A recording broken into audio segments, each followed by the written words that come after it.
Good evening, and welcome to Shh, It's Bedtime.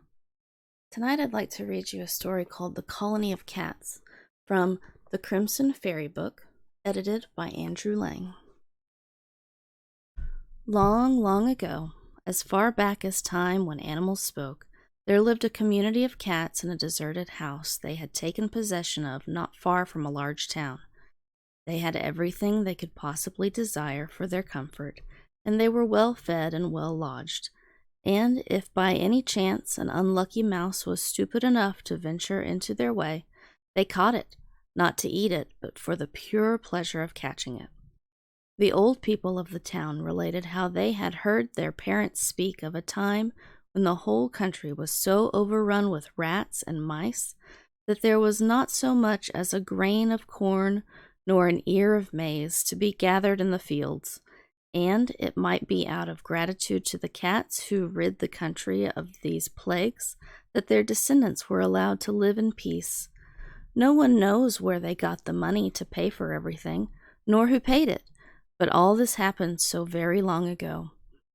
But one thing is certain, they were rich enough to keep a servant, for though they lived very happily together, and did not scratch nor fight more than human beings would have done, they were not very clever enough to do the housework themselves, and preferred at all events to have someone cook their meat, which they would have scorned to eat raw. Not only were they very difficult to please about the housework, but most women quickly tired of living alone with only cats for companions. Consequently, they never kept a servant very long, and it had become a saying in town, when anyone found herself reduced to her last penny, "I will go and live with the cats," and so many a poor woman actually did. Now, Lizina was not happy at home, for her mother, who was a widow, was much fonder of her elder daughter, so that often the younger one fared very badly, and had not enough to eat, while the elder could have anything she desired, and if Lizina dared to complain, she was certain to have a good beating. At last the day came when she was at the end of her courage and patience, and exclaimed to her mother and sister, "As you hate me so much, you will be glad to be rid of me, so I'm going to live with the cats." "Be off with you," cried her mother, seizing an old broom handle from behind the door. Poor Lizina did not wait to be told twice, but ran off at once and never stopped till she reached the door of the cat's house.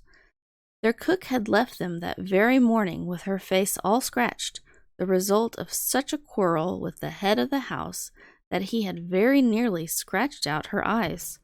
Lizina, therefore, was warmly welcomed, and she set to work at once to prepare the dinner, not without many misgivings as to the taste of the cats, and whether she would be able to satisfy them. Going to and fro about her work, she found herself frequently hindered by a constant succession of cats, who appeared one after another in the kitchen to inspect their new servant. She had one in front of her feet, another perched on the back of her chair while she peeled the vegetables, a third sat on the table behind her, and 5 or 6 others prowled about among the pots and pans on the shelves against the wall. The air resounded with their purring, which meant that they were pleased with their new maid. But Lizina had not yet learned to understand their language, and often she did not know what they wanted her to do. However, as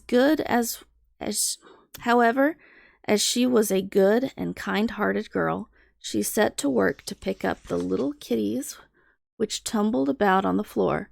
She patched up quarrels and nursed on her lap a big tabby, the oldest of the community, which had a lame paw.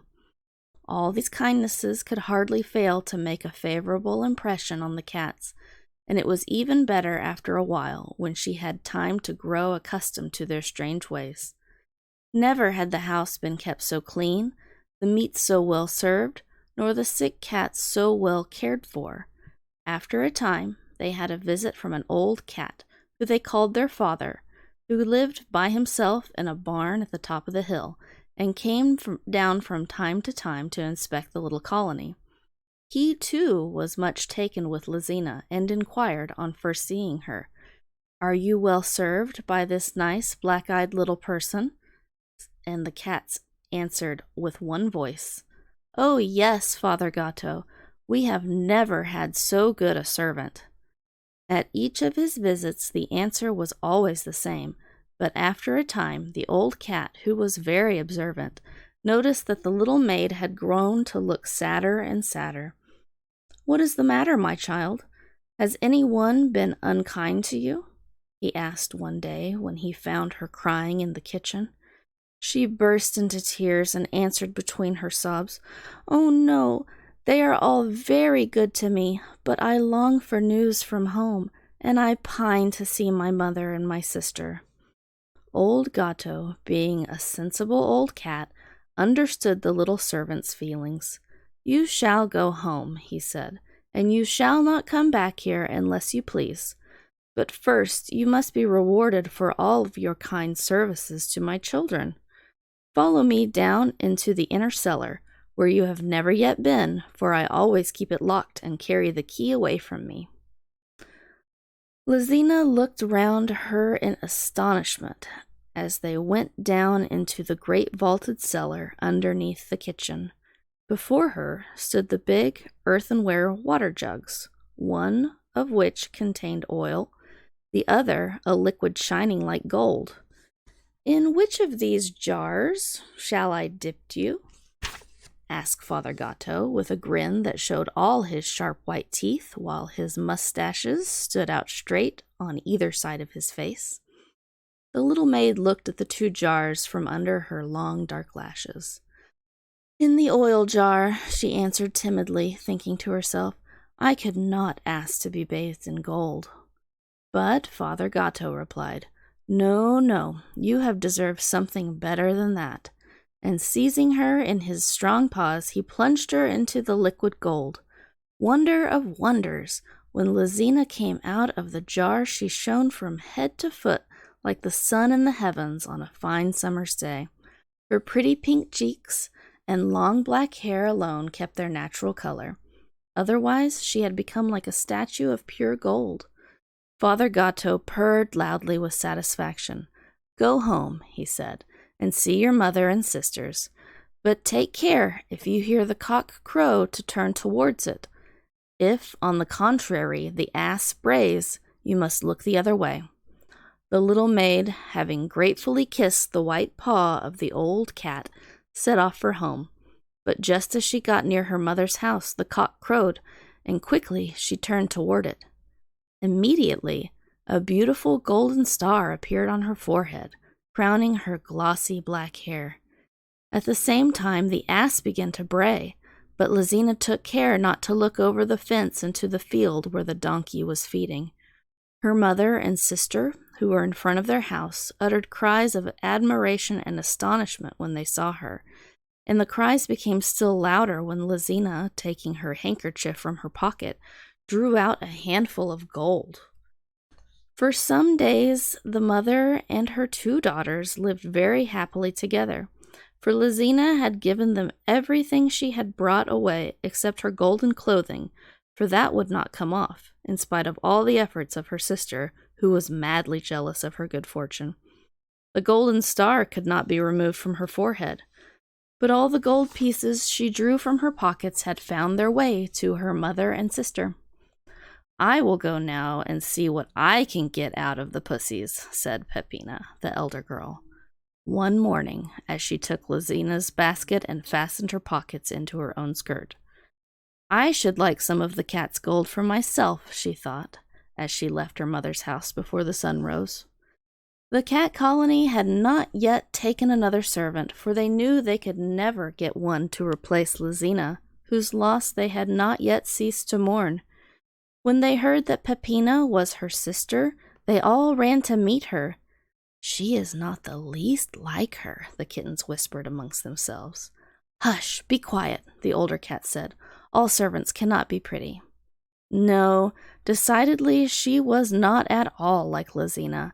Even the most reasonable and large-minded of the cats soon acknowledged that.